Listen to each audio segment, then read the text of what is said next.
le micro. Donc, ce que je disais, c'est qu'avant de rentrer dans la présentation et le webinaire sur l'optimisation des achats de classe C, je remets dans le contexte donc, la société BME Consulting. On est une société qui a été créée en 2012. On a réalisé plus de 100% de croissance par an depuis maintenant 5 ans. On va clôturer l'année 2020 à 13 millions d'euros de chiffre d'affaires. Historiquement, on faisait principalement du conseil et de la formation achat, des activités qu'on réalise toujours de manière un peu moins récurrente, surtout avec nos clients historiques sur ces sujets-là. Et on a proposé 2 nouveaux services qui sont maintenant un peu moins nouveaux, qui sont l'externalisation des achats de classe C. Donc, on vous met à disposition des personnes qui vont traiter votre commande et on se référence comme fournisseur unique. Et on propose également un outil d'e-procurement, donc Sourcing Force, qui est un outil qui va permettre de gérer différentes fonctions utiles au métier d'acheteur. Aujourd'hui, BME, donc c'est largement internationalisé. On est principalement quand même présent en France et en Suisse, mais on a également des bureaux et des équipes présentes en Tunisie, en Hongrie, en Chine, au Canada et en Espagne, qui accompagnent donc quotidiennement nos clients sur leurs problématiques achats. Ça peut être à la fois des problématiques d'externalisation ou de mise en place d'outils.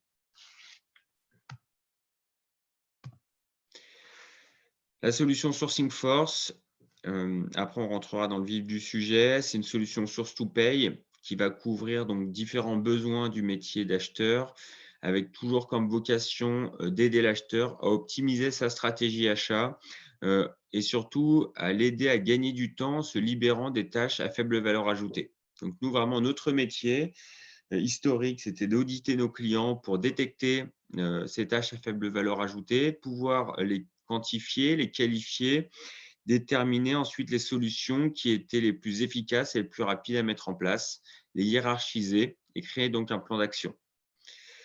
Parmi donc ces différents sujets, on y reviendra, on avait différentes solutions qui se proposaient. Donc, on reviendra sur ces solutions et on a décidé de proposer à travers les services de BME, donc 2 de ces solutions pour la gestion des achats.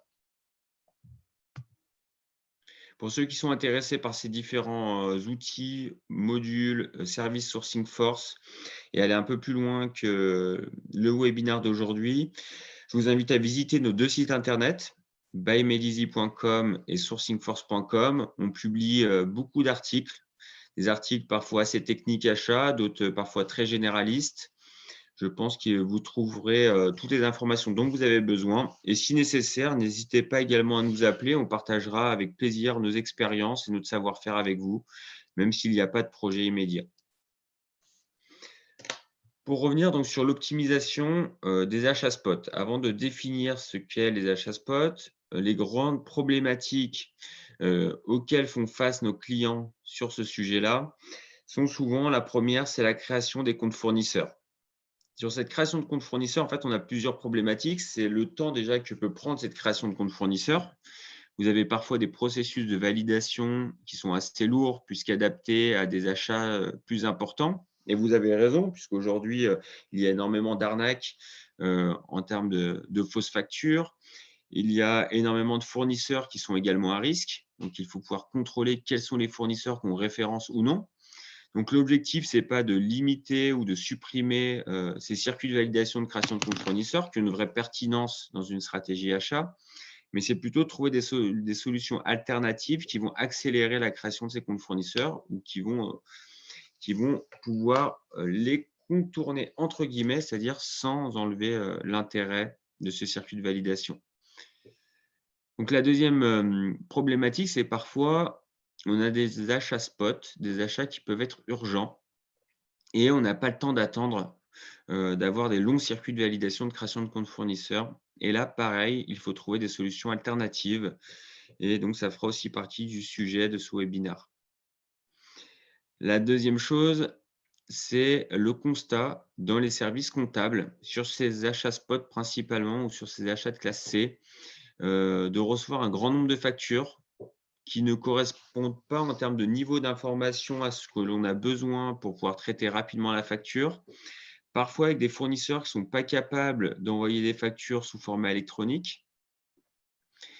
et donc beaucoup trop de volume et beaucoup trop de complexité pour gérer ces factures-là et beaucoup trop de litiges également avec ces fournisseurs qui sont multiples et donc qui vont, créer donc de la perte de temps également pour les services comptables.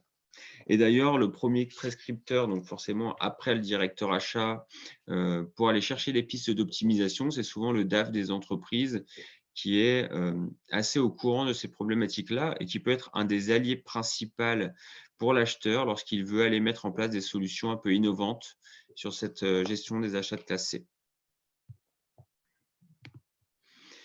Ensuite, la problématique sur ces achats, spot, c'est souvent la diversité des moyens de paiement et des devises. Vous avez des problématiques pour payer, des achats carte bleue principalement. Ça peut être, aujourd'hui des abonnements internet, ça peut être du logiciel, du magazine, toutes sortes, d'abonnements. Ça peut être également des paiements via PayPal ou des fournisseurs dans certains pays qui demandent, ça arrive encore, on en a encore eu pour certains de nos clients, des paiements en cash et ça peut être très problématique pour vos organisations. Et donc, là-dessus aussi, il y a des solutions qui peuvent être mises en place et on y reviendra ultérieurement, dans le cadre de ce webinaire. Et en dernier, donc, c'est la partie contrôle et analyse des dépenses sur les petits achats. Vous avez plein de fournisseurs, donc vous allez pouvoir difficilement les consulter pour avoir, des informations auprès d'eux, sinon ça vous prendrait énormément de temps. Les fournisseurs, les achats sont réalisés de manière assez sauvage. Donc, vous avez parfois, uniquement l'information quand vous avez reçu la facture et classer une facture dans une analyse achat, c'est pas ce qu'il y a de plus facile et contrôler une facture, c'est un peu trop tard.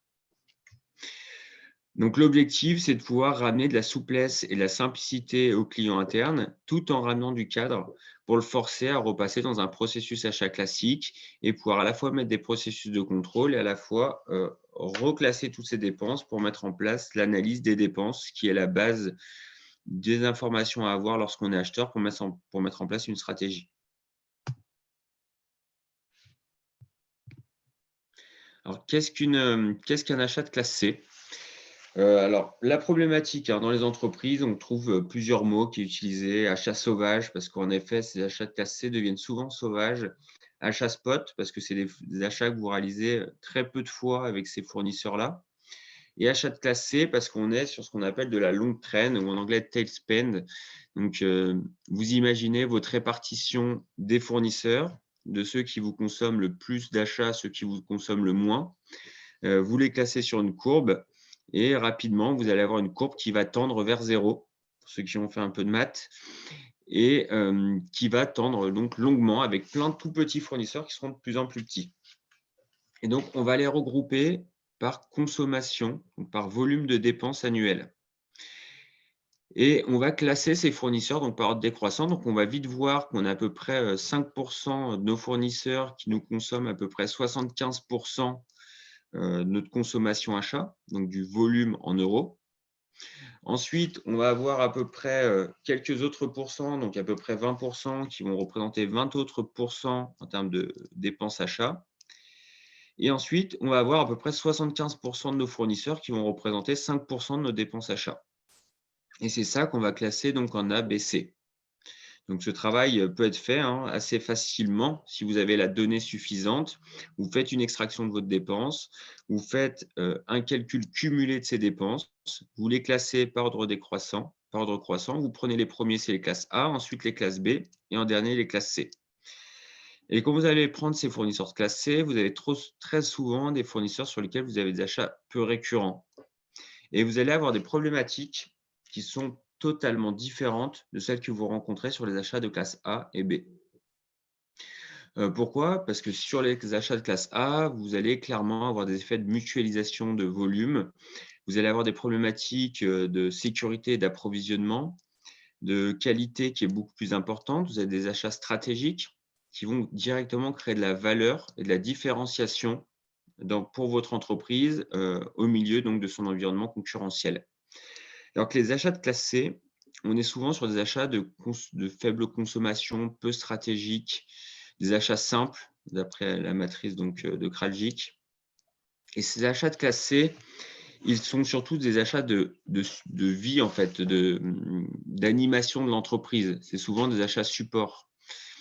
Donc ils ont pas de valeur stratégique. C'est pas sur ces achats-là que vous allez faire de la différence, auprès de vos clients par rapport à la concurrence. Par contre, ils vont apporter d'autres problématiques. C'est qu'ils vont être très consommateurs d'énergie et de temps au sein de vos équipes. Et tout ce temps qui est consommé, dans vos équipes à traiter ces achats de classés qui sont peu importants, de faible volume, et bah, c'est autant de temps que chacune des personnes ne passe pas à traiter donc les actions, de plus forte valeur ajoutée liées à son métier. Et encore plus pour l'acheteur, c'est tout ce temps-là qu'il ne va pas passer à entretenir une relation de qualité avec ses fournisseurs de classe A ou de classe B. Donc, les fournisseurs de classe C, ils ne viennent pas en dernier uniquement parce qu'on s'ennuie et qu'on a traité tous ces achats de classe A. Non, on trouve des solutions pour les traiter, pour se libérer du temps et ensuite mieux traiter ces achats de classe A, ces achats de classe B. Donc, quelles sont les problématiques principales sur ces achats-là? La première, c'est la planification. On a parfois des achats qui sont urgents, qui sont liés à une problématique de la journée, un chantier. Vous avez besoin d'un outil que vous n'avez pas sur ce chantier-là, vous devez aller l'acheter au comptoir. Ça peut être une personne qui a besoin du matériel informatique qui est non stocké ou non préparé, sur lequel il n'y a pas de fournisseur référencé, qui en a besoin de manière assez urgente. Vous avez cassé le micro-ondes de la salle de repos, vous devez en commander un nouveau. Là, pareil, en soi, vous ne pouvez pas le commander dans 2 mois, vous ne l'aviez pas planifié. Donc ça, c'est une première série de catégories qui vont entrer dans ces achats de classe C. Je l'ai dit, de faible montant, donc aucun pouvoir de négociation. C'est pas en ayant un panier moyen sur ces achats qui est parfois chez certains de nos clients à 800 € par commande que vous avez intérêt à perdre du temps à négocier. Si vous faites votre taux horaire, coût complet pour l'entreprise et le gain que vous allez aller chercher, vous réaliserez vite que le coup de fil et le temps que vous avez perdu à joindre le fournisseur n'était pas souvent intéressant. Ensuite, il y a cette partie achat support, donc satisfaction client. On parle de client interne. Vous avez une problématique d'apporter du service à votre organisation sur ces achats-là. Encore une fois, vous n'allez pas chercher du coût, vous allez chercher de la productivité, vous allez chercher à satisfaire certains besoins de votre organisation qui ne peuvent pas être satisfaits malheureusement autrement que de référencer un nouveau fournisseur. Sinon, bien sûr, on reste dans des stratégies d'achat classiques, hein. On essaye de pousser les clients internes au maximum à consulter les fournisseurs qui ont été référencés, ceux avec lesquels vous avez des contrats. Les problématiques de paiement, de plus en plus, vos clients internes ont l'habitude au privé de faire des achats sur internet et ils comprennent de moins en moins qu'on mette des journées, voire des semaines à acheter ces mêmes produits au sein d'une organisation. Donc, il y a vraiment ce problème de paiement qui va également se poser, cette multiplicité des supports qui va rentrer dans les problématiques sur les achats de classe C. On a souvent des technologies qui ne sont pas du tout adaptées, ce qui favorise les achats sauvages. Je pense par exemple vos ERP, un classique, hein, souvent vient vers nous pour nous expliquer qu'on a un ERP, qu'on est équipé par SAP. SAP, c'est très bien pour beaucoup de choses, mais pas pour les petits achats. Les formulaires sont lourds, le parcours utilisateur à l'intérieur de cet outil est long et retrouver des informations de qualité pour des petits achats à l'intérieur, c'est mission impossible. Donc, on est parfois très mal équipé, même dans les plus grandes entreprises, pour simplifier à la fois l'analyse et le suivi de ces commandes de classe C. Et on obtient donc automatiquement, vu qu'on n'a pas les outils adaptés et qu'on a des achats sauvages, on a un manque de contrôle qui va entraîner donc un manque d'analyse et on va avoir donc un cercle vicieux puisqu'on va avoir du mal à se sortir de cet environnement d'achat avec toute cette problématique d'achat de classe C puisqu'on a du mal à mettre d'abord un coût, un volume et une décomposition de commandes sur cette typologie d'achat, ce qui nous refroidit ensuite dans la partie mise en place de solutions adaptées.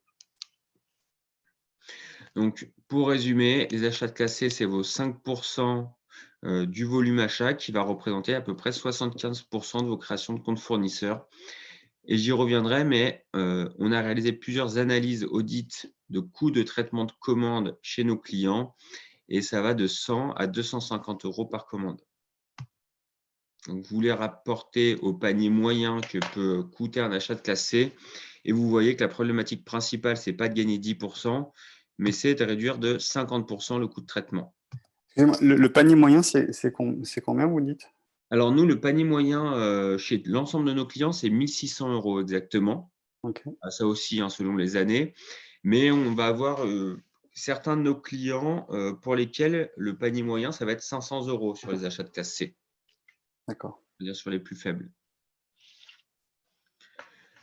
Mais voilà, nous, c'est 1 600 €, ça fait depuis 5 ans, on a beau accumuler, prendre du volume supplémentaire, on se retrouve toujours avec un panier moyen qui est entre 1 500 et 1 700 € année après année.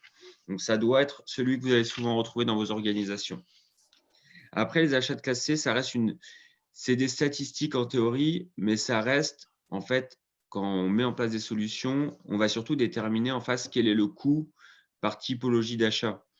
Et ce qui va déterminer en fait les achats sur lesquels vous allez mettre en place des solutions spécifiques, c'est surtout le coût de traitement que vous avez sur ces achats-là. Donc, c'est dans certaines organisations, les achats de classe C sont différentes. On a des clients pour lesquels il y a des achats de production. On a beaucoup de petits achats, même sur des fournisseurs qui sont un peu récurrents, qu'on va déterminer comme classe C parce qu'on a un environnement, qui est pas favorable pour les passer rapidement. Parfois des outils obsolètes, même si on travaille avec un fournisseur au quotidien sur plein de petites commandes, si on doit à chaque fois lui envoyer un bon de commande, SAP, ça peut être très chronophage. Pour d'autres, ça va être uniquement des prestations de services. Pour d'autres, beaucoup de petits matériels. Il y a pas vraiment de règles. C'est une analyse interne de ces achats-là qui va nous permettre de déterminer lesquels on souhaite externaliser ou non. Donc les problèmes, je les ai cités. On va ensuite avoir différents types de demandes de la part d'une série de départements. Donc là, ce qui entraîne aussi ces problèmes sur les achats de classe C, c'est qu'on a plein de départements différents qui ont plein de problématiques opérationnelles différentes, qui ont plein d'achats différents et donc qui vont amener à des besoins extrêmement hétérogènes. Et ces départements-là, ils vont venir avec différents types, de besoins qui sont des achats de classe C. Donc le plus récurrent, on va dire, c'est l'approvisionnement. Vos clients internes ont un besoin, ils ont déjà déterminé le fournisseur et le produit dont ils ont besoin. Ils nous proposent ou ils vous proposent ce produit-là et ensuite vous devez trouver des solutions pour l'acheter le plus rapidement possible. Vous avez la régularisation, donc je sais que la plupart de nos prospects clients essayent de le supprimer, mais malheureusement, c'est compliqué. On a la facture avant d'avoir généré un bon de commande et là, on se demande, comment on va traiter ces factures-là? Et là, souvent, encore une fois, lourde perte de temps au sein de la comptabilité, même de l'ensemble de l'organisation parfois, pour refaire valider qu'il faut bien payer cette facture et ensuite pouvoir la classer. On a la problématique des notes de frais. Donc maintenant, il existe quand même de plus en plus de logiciels spécialisés, dans ces notes de frais-là et même si ça prend un peu du temps ultérieurement. Donc on essaye aussi de le réduire au maximum. Donc ça peut être, on y reviendra, par la mise en place, par exemple, de cartes achats entreprises. Et en dernier, c'est le sourcing. On a des personnes en interne qui n'ont pas de fournisseur, qui ont un besoin. Malheureusement, ce besoin pour l'acheteur, il est simple, il a peu de montant, donc l'acheteur sait par avance qu'il va surtout perdre son temps à aller chercher un produit qui va apporter peu de valeur à son organisation et c'est autant de travail, de temps en moins passé, à gérer sur des vraies problématiques achats. Bon après, bien sûr, dans les organisations, il y a 2 types de postes, hein. On a les approvisionneurs et on a les acheteurs. Heu, dans certaines organisations, ces 2 postes sont très bien scindés, dans d'autres, très peu, hein. Et l'acheteur, au final, surtout l'acheteur indirect, se retrouve à faire beaucoup d'approvisionnement. Donc ces achats de classe C, on va trouver plusieurs catégories d'achats de classe C. Donc on a les achats qui vont être un peu, standardisés qu'on va facilement migrer sur des catalogues ou sur des contrats. Donc ça peut être de l'outillage, ça peut être de la fourniture de bureau, ça peut être du matériel électronique. Donc là-dessus, il y a des solutions. Ça peut être, d'abord mettre en place une rationalisation des références ou des produits qu'on va acheter dans notre organisation. Et puis, une fois qu'on a rationalisé donc ces références ou ces produits, on va ensuite pouvoir migrer tout ça sur des contrats sur quelques fournisseurs. Et là, on va avoir aussi cette problématique de pas uniquement aller chercher du prix. Ça ne veut pas dire qu'on ne va pas prendre en compte le prix, hein, mais en tout cas, ce ne sera pas la problématique première. La problématique première, ça sera d'avoir un fournisseur qui réponde à un maximum de besoins. Et là, pour ça, on a des très gros faiseurs, hein, Office Dépôt, Ireco, Manutan, Bruno, sur certaines catégories d'achat, sur du Radiosper, du Farnell. Ces fournisseurs-là auront la force et la capacité de répondre à énormément de mes besoins. Donc, même si ce n'est pas les moins chers, ils ont d'autres avantages, un large panel de produits et une capacité de réponse et traitement de mes commandes qui est excellente et un respect des délais de livraison qui est également excellent. Donc, au final, ce qu'on ne gagne pas forcément dans le prix, on le regagne largement dans le temps qu'on ne va pas avoir à passer à relancer le fournisseur, à soucier des litiges et à entretenir la relation avec plein de fournisseurs différents. Ensuite, on a des dépenses qui sont un peu moins standardisables. Donc, ça peut être, par exemple, vous avez chaque année un événement à organiser pour la clôture, peu importe, ou pour le Noël de l'entreprise. Vous devez faire appel à des traiteurs, vous devez réserver des restaurants. Ça, typiquement, c'est un peu plus compliqué. Vous allez avoir un salon, vous devez proposer et créer des outils marketing. Là, pareil, ça sera un peu plus dur à standardiser. Donc là, on a une autre stratégie de suivi et de sourcing à mettre en place qui peut entraîner donc d'autres solutions sur la partie optimisation.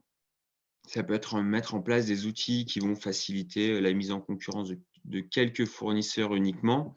Ça peut être des outils SRM qui nous permettent de mieux suivre certains fournisseurs, même des fournisseurs non panel, ou ça peut être ensuite des solutions non techniques comme la partie externalisation des achats, sur laquelle je reviendrai un peu plus tard.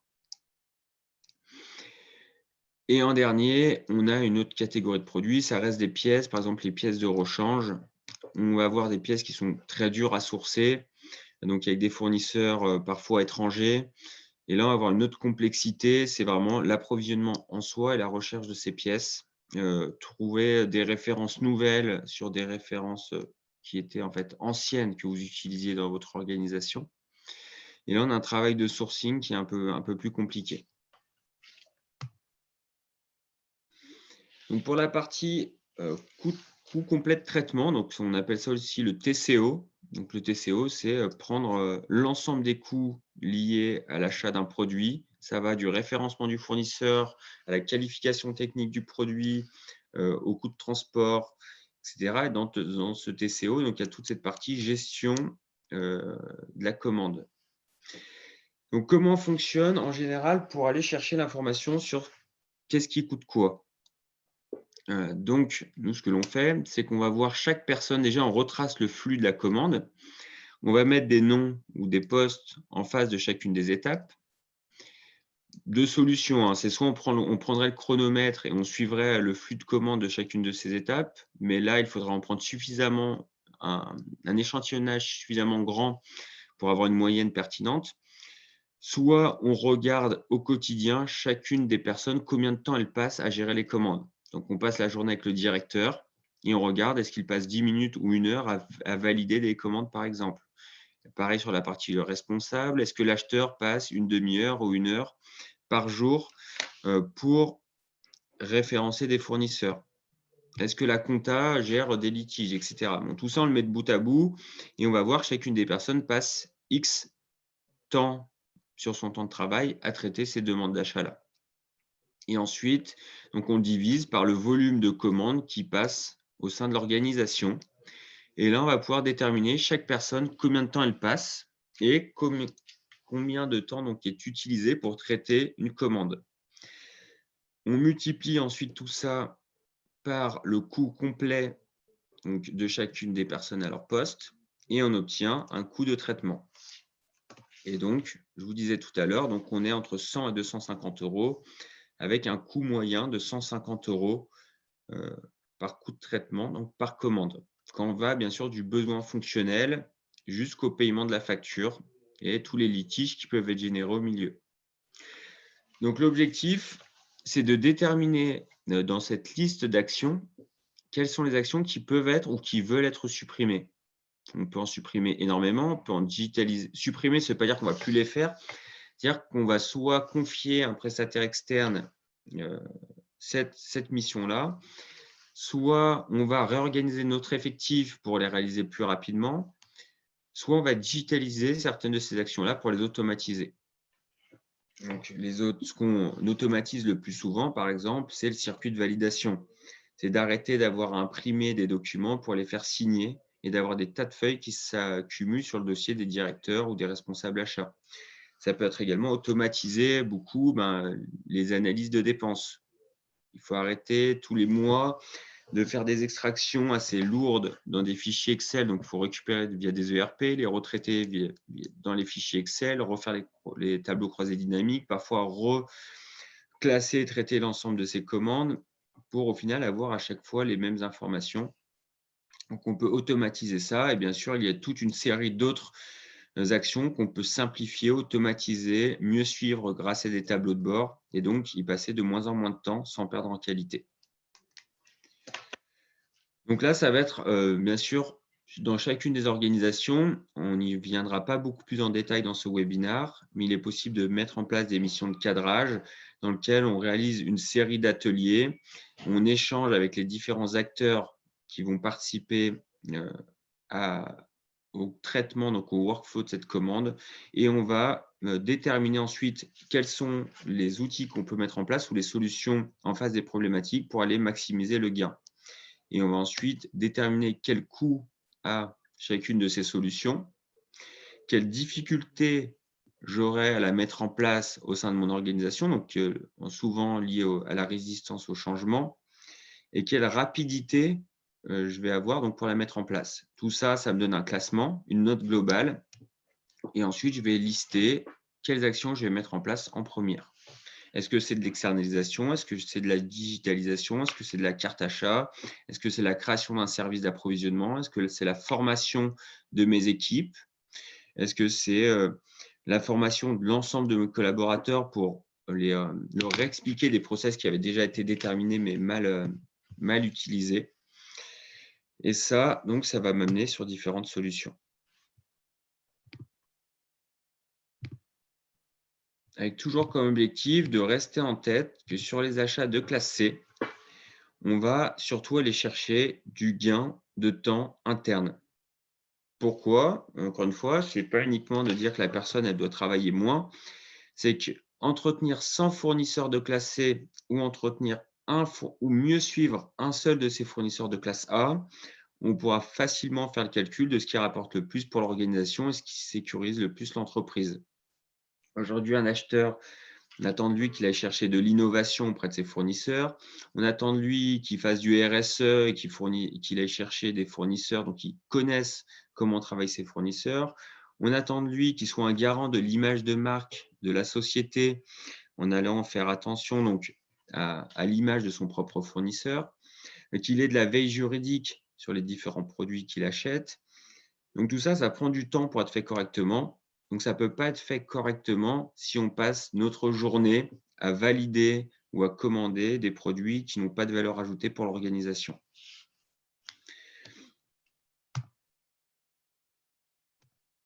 Donc, ce que nous, on propose en général à nos clients, déjà, c'est trouver des méthodes qui vont permettre de centraliser toutes ces informations dans un outil qui va garder l'information, qui va l'horodater, garder les échanges, garder les documents, qui va ensuite permettre de rendre plus facile l'analyse de ces données et la mise en place d'améliorations supplémentaires.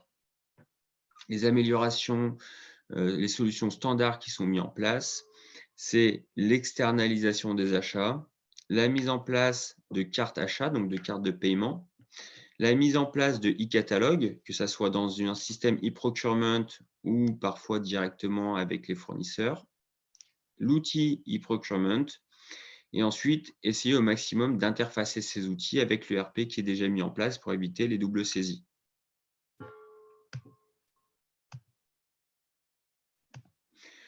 Donc, à travers ces différentes missions, donc les objectifs pour les récapituler, déjà, c'est de repenser, on profite donc de cette mission d'optimisation de ces achats classés pour voir d'un point de vue global comment on va pouvoir optimiser. Donc, la première façon, donc, c'est la mise en place d'outils technologiques innovants. Donc, on en profite pour réavoir une vision assez globale sur le processus achat, de l'émission du besoin jusqu'au paiement de la facture. Pouvoir pérenniser sa stratégie achat, donc c'est en se liant, donc en mettant en place dans un contrat un ensemble de besoins d'indicateurs de performance, d'analyse de dépenses, de collecte d'informations, de contrôle des demandes qui sont externalisées par exemple, d'alerte automatique dans les outils d'e-procurement qui vont permettre de pérenniser et d'être conforme à la stratégie achat de l'entreprise. Toujours comme objectif, on se débarrasse au maximum des actions à faible valeur ajoutée pour se concentrer à celles qui en rapportent beaucoup plus. Et on reprend de la maîtrise sur son risque fournisseur grâce à la centralisation parfois des besoins sur un seul acteur. Donc plus facile de maîtriser un acteur que 1000.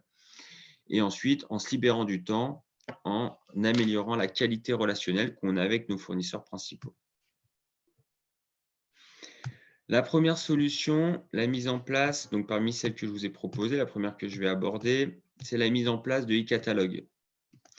On a plusieurs e-catalogues qui sont existants et qui peuvent donc être proposés. Donc déjà, on va pouvoir mettre en place une place de marché B2B. Donc c'est un grand catalogue interne.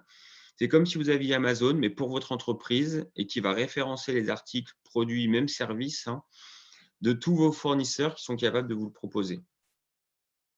Et pour ça, on va mettre en place, on va cumuler des catalogues dits hébergés et des catalogues punch-out. Donc, un catalogue hébergé, en fait, on récupère via un fichier Excel l'ensemble du catalogue de votre fournisseur et on le recrée dans la plateforme.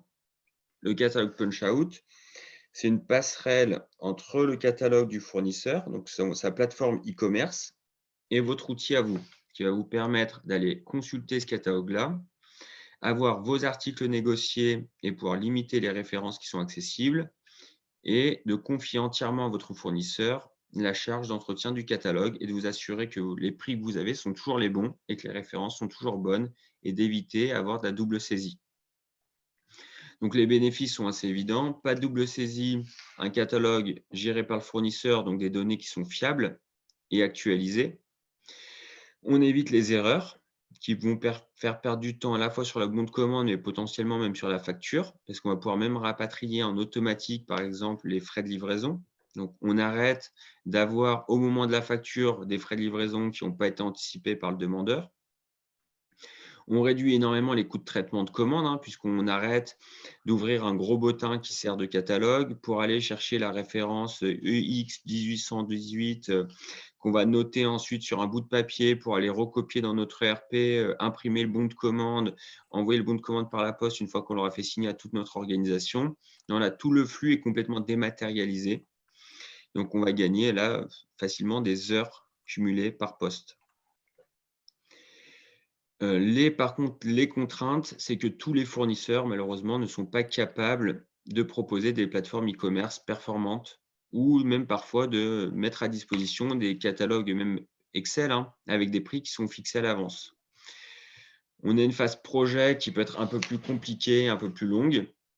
Mais là, pareil, il faut mettre en face les gains et les coûts. Et quand on les met face à face, on réalise que cet effort projet a un ROI qui est excellent et qui est facile à défendre auprès de sa direction achat ou direction financière ou direction tout court.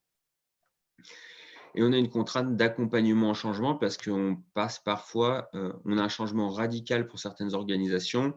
Les personnes qui ont l'habitude de consulter leur gros catalogue, il faut qu'elles s'habituent à aller chercher sur Internet. Ce n'est pas vraiment Internet, c'est tout interfacé dans la solution Sourcing Force, mais qui est une solution SaaS, donc dans leur ordinateur, les produits qui les intéressent. Donc, au lieu d'aller chercher la page 118, ils tapent dans un moteur de recherche l'article ou le besoin dont ils ont besoin pour le projet.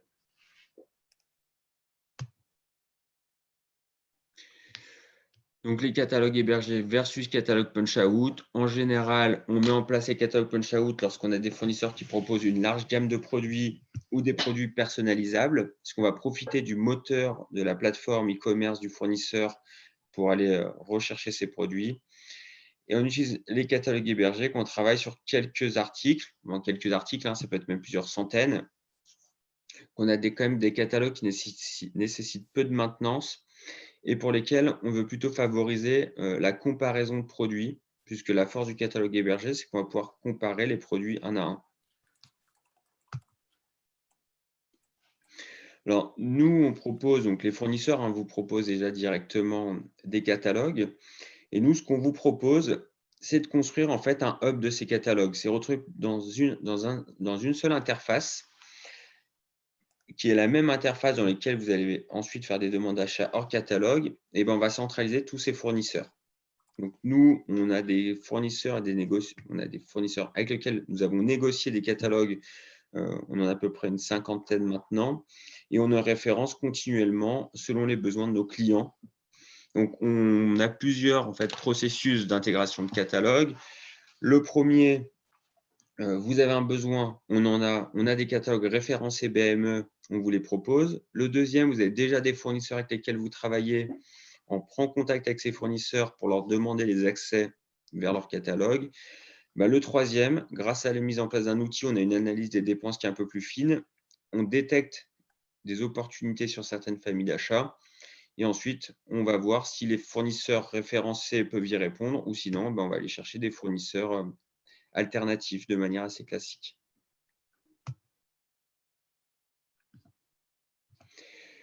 Ensuite, une des solutions que nous, on met en place, c'est les outils d'e-procurement. Donc, ils vont venir compléter ou intégrer la partie gestion de catalogue. L'objectif, là, c'est de complètement digitaliser le processus de commande, de l'émission du besoin jusqu'à la réception du produit. Et on va donc automatiser toutes les étapes et pouvoir centraliser l'ensemble de l'information. L'objectif, c'est de mettre un formulaire de demande d'achat qui est complètement personnalisé et adapté à votre organisation. Donc, on va demander l'ensemble des référentiels comptables et achats, les centres de coûts, les JL account, les codes projet. Et après, on a bien sûr plein de nomenclatures et mots selon les organisations de nos clients. On va complètement digitaliser le circuit de validation. Donc, on va être capable de récupérer, aussi complexe soit-il, le circuit de validation que vous utilisez actuellement et le digitaliser pour que quand une demande d'achat corresponde à des critères de coût, de centre de coût, de famille d'achat, ça aille interroger en automatique par email le bon valideur. Et on va pouvoir créer ensuite une série de validations jusqu'à ce que le document soit signé et que donc ça entraîne automatiquement l'envoi du bon de commande au bon service ou auprès du fournisseur. Alors, je vois que certains me laissent des messages. Dès que j'ai terminé, je reprendrai les questions et j'y répondrai. On va automatiser un maximum d'emails. Vous perdez sûrement beaucoup de temps à relancer vos fournisseurs pour avoir la clé de réception de bon de commande, à relancer vos clients internes pour savoir si le produit est bien réceptionné. Vous avez sûrement des relances auprès des valideurs pour qu'ils valident, encore une fois, la demande d'achat. Vous envoyez sûrement beaucoup de mails informatifs auprès des différents acteurs par demande d'achat pour aller rechercher des pièces, des documents supplémentaires. Et tout ça, grâce à la mise en place d'un outil d'e-procurement, on va pouvoir l'automatiser. Si la personne n'a pas réceptionné, il reçoit un email automatiquement généré par la plateforme, etc. pour l'ensemble de ces actions. On va également avoir plus qu'un outil qui va centraliser l'ensemble de ces demandes dans lesquelles vous aurez un moteur de recherche, simple d'utilisation, adapté à votre organisation, qui va vous permettre rapidement d'identifier les commandes qui sont en retard, celles qui auraient dû être livrées ou non, les demandes d'achat qui doivent être traitées ou négociées, si vous avez décidé par exemple de négocier certaines de ces demandes-là.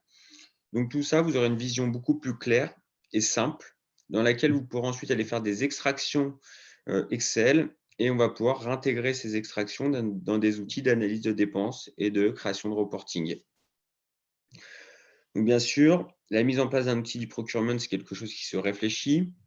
L'avantage, c'est que les éditeurs comme BME Consulting pour Sourcing First peuvent vous aider dans l'analyse, donc dans le cadrage de vos processus et donc d'identifier les problématiques qu'il peut avoir et vous accompagner à la fois sur la mise en place, mais également accompagner dans le changement vos utilisateurs.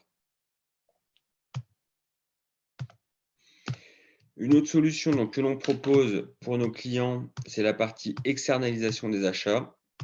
L'objectif, c'est de référencer BME Consulting comme fournisseur et de passer toutes vos commandes à BME Consulting au lieu de les passer auprès des fournisseurs non référencés ou avec des faibles récurrences. Vous aurez donc une vraie relation, on va dire, fournisseur-acheteur avec BME, malgré que derrière, il y a un ensemble de tout petits fournisseurs qui sera entre guillemets caché, puisque vous aurez toute l'information dans l'outil. On pourra vous restituer régulièrement toute cette information pour que vous ayez une vision claire sur quelle famille d'achat consomme quel volume auprès de quel fournisseur. Donc, nous, on va se référencer chez vous. Vous allez nous envoyer vos demandes, vos besoins, les devis de vos fournisseurs. On va ensuite vous remettre des devis BME qui peuvent être automatiquement générés par la solution. Vous allez traiter ces devis-là dans votre ERP. On va recevoir vos bons de commande et on va suivre ensuite tout le flux de commandes jusqu'à la réception. Et si besoin, on va gérer le litige. C'est-à-dire que c'est nos approvisionneurs qui vont aller chercher l'ARC avec la date de livraison. C'est nos approvisionneurs qui vont aller collecter des documents auprès des fournisseurs.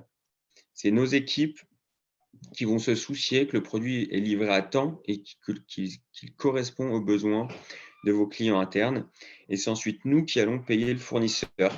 Et on vous remettra une ou plusieurs factures, mais tout au nom de BME, pour simplifier également la vie de votre service comptable. Donc là, on va énormément simplifier le processus de commande, puisque vous n'aurez plus qu'un interlocuteur et vous aurez une vision complète sur les demandes et commandes qui sont passées au travers de nos services. On va pouvoir gérer pour vous un ensemble de devises tout en vous facturant toujours dans la devise dominante, donc par exemple l'euro pour la plupart d'entre vous.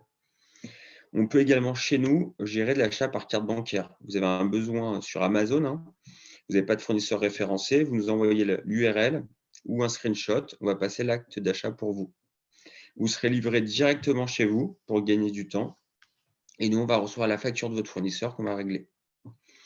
On n'a pas vraiment de limite sur la typologie de factures que l'on peut traiter à partir du moment que ça reste à part des contraintes légales comme l'intérim, comme on ne pourra pas payer vos impôts ou certaines prestations d'État.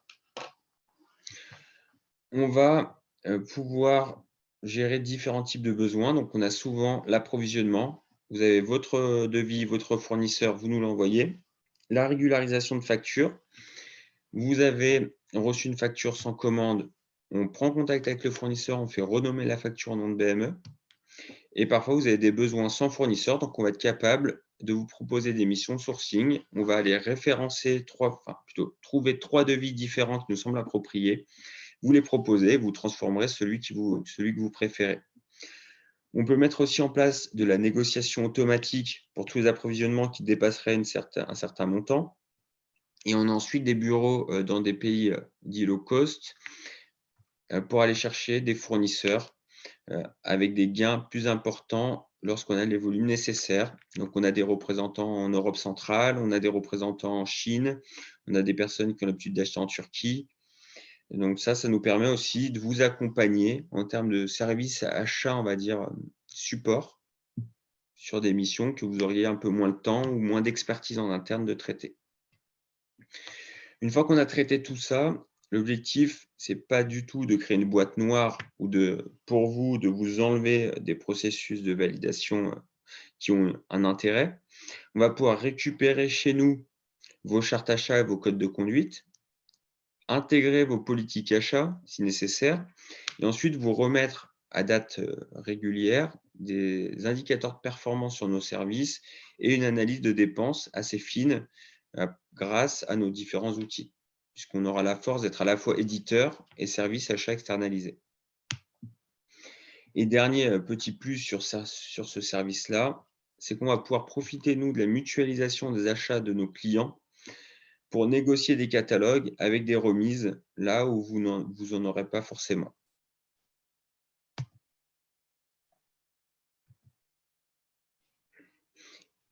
Donc l'objectif, de devenir le fournisseur unique et le guichet unique pour l'ensemble de vos commandes sur des achats de faible valeur avec peu de récurrence et pour lesquels vous ne souhaitez pas créer un compte fournisseur.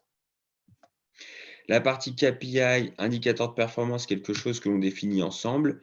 Et nous, ensuite, on s'engage sur le résultat qu'on va pouvoir vous procurer. C'est-à-dire qu'à partir du moment qu'on a reçu votre bon de commande, on l'envoie dans l'heure au fournisseur.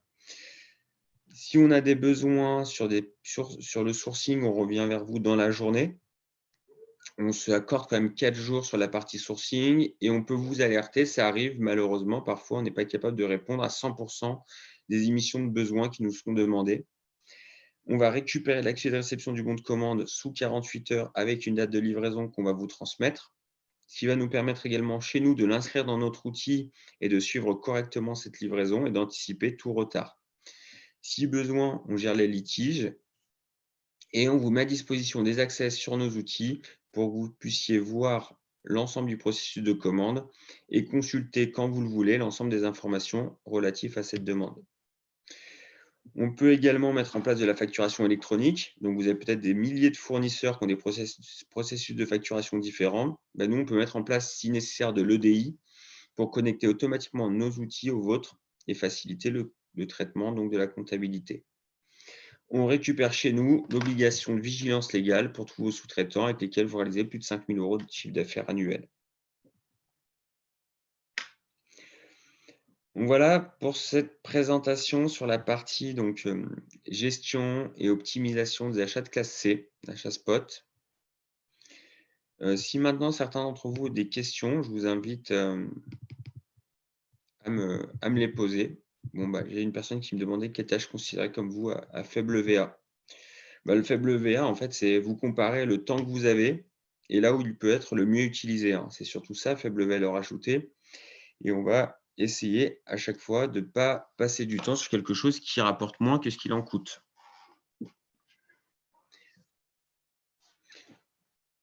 Est-ce que certains d'entre vous ont des questions à me poser? Surtout, profitez-en. Moi j'ai une question. Merci déjà pour cette présentation, c'est très clair. Juste une question en termes de ressources. Aujourd'hui, les deux propositions donc, que vous pouvez mettre en place, d'une part, elles sont financées comment et à quel tarif? Alors, en effet, c'est deux propositions très différentes, hein, qui peuvent parfois se cumuler. On a beaucoup de nos clients qui utilisent notre service d'externalisation à travers la solution d'e-procurement. Donc, on a deux business models différents. Si on met en place que de l'externalisation, on prend un pourcentage du montant de la commande qui est en moyenne de 5%.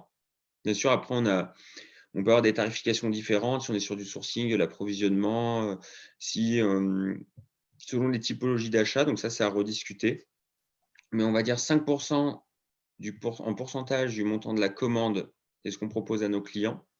Et ensuite, si on est sur de la partie abonnement, donc sur de la partie pluriproc, je veux dire, là, on a un abonnement à l'utilisateur. Il faudra aussi prévoir des coûts de mise en place et de cadrage. Je pourrais difficilement vous donner un panier moyen. Ça va de cette année, ça a été de 4 000 € de mise en place jusqu'à 70 000. Et sur la partie abonnement, on a des clients qui sont à 200 € par mois jusqu'à, on va dire, 5 000 – 6 000 € par mois.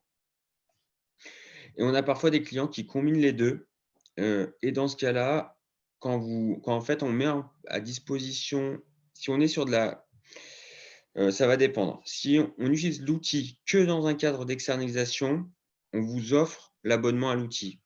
C'est pour nous une valeur ajoutée, on vous le met à disposition, ça sert aussi bien à notre service qu'au vôtre. Si par contre, vous voulez utiliser à la fois l'outil pour faire de l'externalisation, donc pour consulter BME, et à la fois pour travailler en direct avec vos fournisseurs, là, on va cumuler les deux coûts. On aura à la fois une partie abonnement et pour les volumes qui sont externalisés, une commission du montant de la commande. D'accord. Ok. Et en termes de planning, un outil d'e-procurement se met en place sous combien de temps?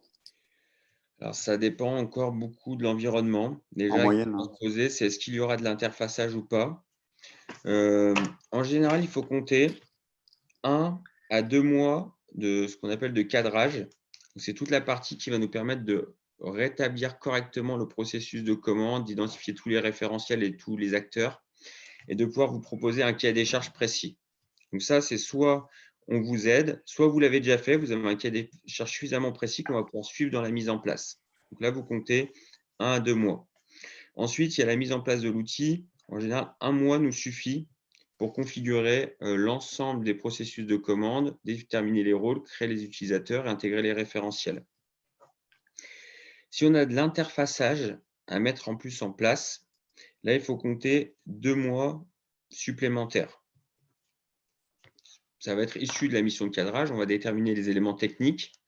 Quand je dis 2 mois, parfois c'est 1 mois, parfois c'est 3 mois. Ça dépend aussi de la complexité que vous avez au niveau de vos SI. Et après, derrière, on a à peu près 2 semaines qui va être plutôt de la partie lancement. Et donc, c'est une formation, c'est de l'accompagnement sur la prise en main, sur le lancement de la solution. Donc, en fait, si on cumule le tout, ça peut aller de 3 mois à 6 mois pour la mise en place d'un outil d'e-procurement. Et là, on est vraiment du début, on commence à comprendre vos besoins jusqu'au go live, donc mise en prod de la plateforme. Après, on travaille parfois avec nos clients aussi sur des POC ou versions pilotes, surtout sur la partie externalisation. C'est-à-dire qu'on propose le service sur un site qui va nous permettre de rester un peu en mode agile et de faire évoluer les process jusqu'à ce qu'on arrive sur un processus stable. Et là, à ce moment-là, on déploie sur les autres services. L'externalisation, lui, à contrario, s'il n'y a pas du tout d'outils, ça peut quasiment se faire du jour au lendemain. À partir du moment qu'on est référencé chez vous en tant que fournisseur, on peut travailler ensemble sur la partie. On a des processus types qui existent. Donc, même s'il n'y a pas une grosse réflexion sur ni le volume, ni la manière dont on veut travailler, on a déjà eu un client qui nous a appelé, le lendemain, il nous passait des commandes.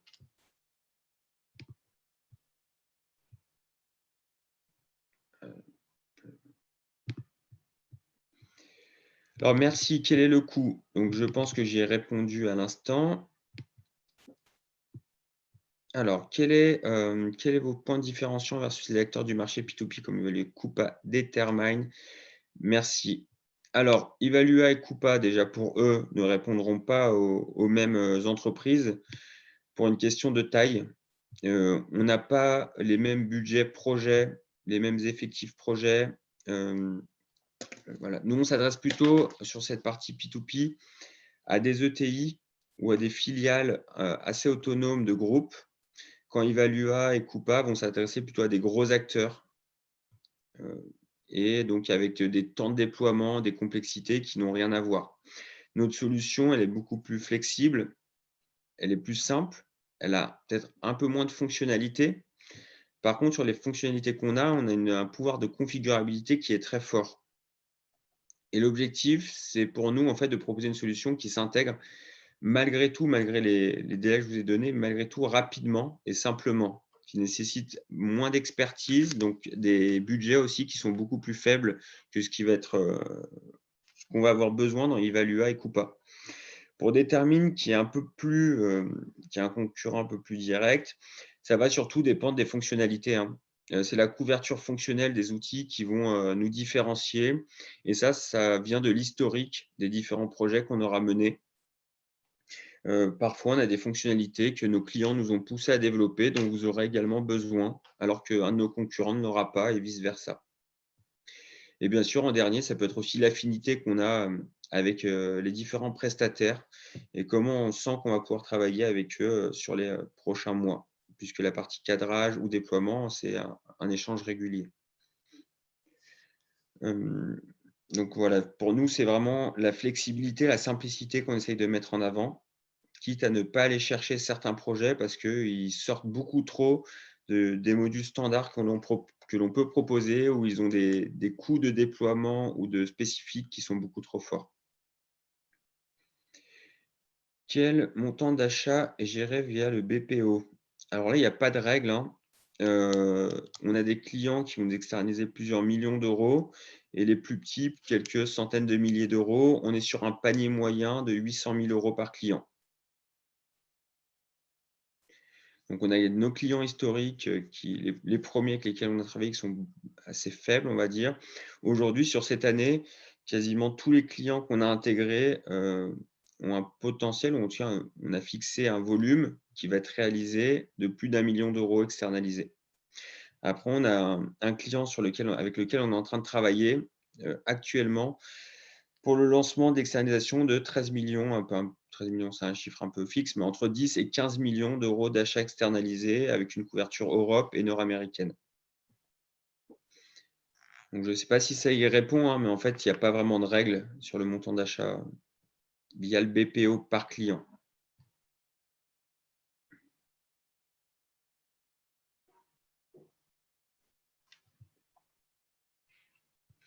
Est-ce que vous avez d'autres questions?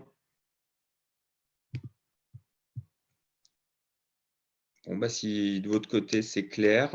De toute façon, encore une fois, n'hésitez pas à revenir vers moi, soit par téléphone, soit par email. On peut aller plus loin dans ces discussions. S'il vous plaît. Moi, j'ai une question. Oui, allez-y.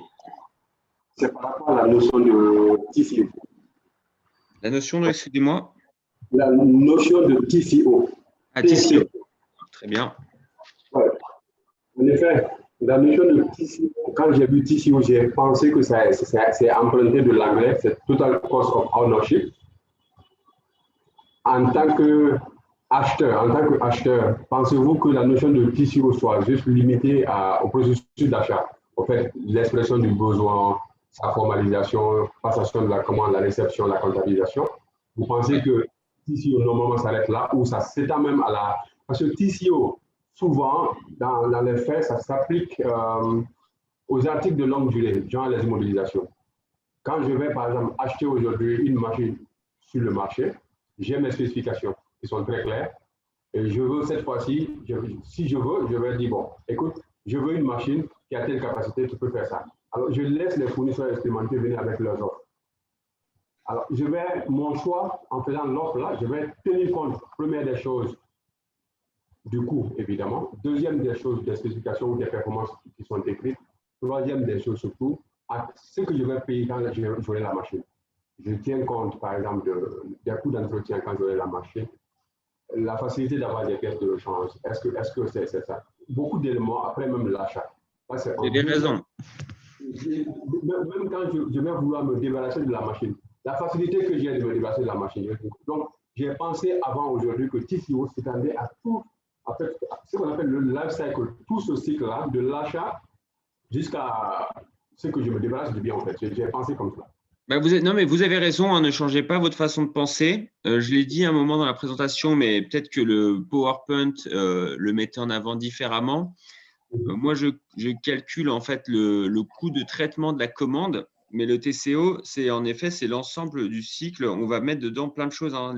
Même le prix d'achat peut être mis on met le prix d'achat, on met le coût, tous les coûts de transport et les coûts d'emballage. On va mettre tout ce qui correspond à la gestion du stock, au coût pour s'en débarrasser, à la maintenance. En fait, c'est tous les coûts qui vont pouvoir être inclus dans la possession d'un produit. Ça va de son achat, comme vous l'avez dit, hein, après on peut en lister beaucoup, hein, des coûts qui rentrent dans ce TCO. Moi, ce que j'ai calculé, en fait, c'est le coût de traitement de la commande qui est une composante, en effet, du TCO. Autre chose, là, c'est beaucoup plus achat. Moi, depuis un moment, je suis en train de me spécialiser un peu dans le volet logistique, disons, le volet mise en place des solutions de magasinage, gestion des magasins. Est-ce que connaissez-vous aujourd'hui quelqu'un qui fait la même chose que vous, mais dans le domaine magasinage en Europe aujourd'hui, ou en France surtout? Alors, je ne suis pas sûr de comprendre exactement ce que vous souhaitez. C'est un outil de gestion de stock interne, c'est ça, ou c'est plutôt des outils de catalogue interne? Moi, non, je ne pourrais pas vous dire lors de cette réunion, je ne pourrais pas vous donner une société qui pourra vous répondre. Non, en fait, la question, ce que vous faites aujourd'hui, vous, c'est beaucoup plus achat. Votre expertise, vous assistez les clients beaucoup plus dans leur système sur le créneau achat. Oui. Je demandais si vous avez des collègues ou d'autres personnes qui faisaient la même chose, qui assistaient aussi, mais beaucoup plus sur le domaine, sur les volets, gestion de magasin, gestion de stock, optimisation, vous voyez ce que je veux dire. Non, non, non. Ça marche. Merci beaucoup. Merci à vous pour votre question. Merci pour la volonté de partager. Merci infiniment. Merci. C'est une question intéressante sur en effet la différence entre le TCO, le coût coût justement qui est le coût complet d'acquisition et le coût de traitement de la commande que j'ai abordé dans mon calcul de coût. Est-ce que certains d'entre vous auraient d'autres questions? Sinon, encore une fois, n'hésitez pas à vous me contacter par email, par téléphone à n'importe quel moment. Et dans le cas contraire, moi, je vais vous souhaiter un bon appétit, une bonne journée. À bientôt. Jérémy, êtes-vous sûr que vous allez prendre des numéros qui sont hors de la France quand nous, on vous appelle de l'Afrique, par exemple? Oui, non, là, ça se peut que je ne réponde pas tout de suite. Donc, je vous invite à m'envoyer soit un email, soit me contacter par WhatsApp. D'accord, ça marche. On va te faire des emails là. N'hésitez pas, vous avez mon adresse email. WhatsApp, vous aurez un peu plus de mal que vous allez avoir le poste français 04. Dans tous les cas, on répondra. Par contre, vous n'allez pas tomber, si vous appelez sur le numéro, malheureusement, vous n'allez pas tomber sur moi, mais sur le standard qui vous donnera mon numéro de portable et ensuite vous me recontactez via WhatsApp. Ça marche. Merci beaucoup. Merci pour la volonté de partager. Merci. Encore une fois, merci à tous. Bonne journée. Au revoir. Merci, bonne journée.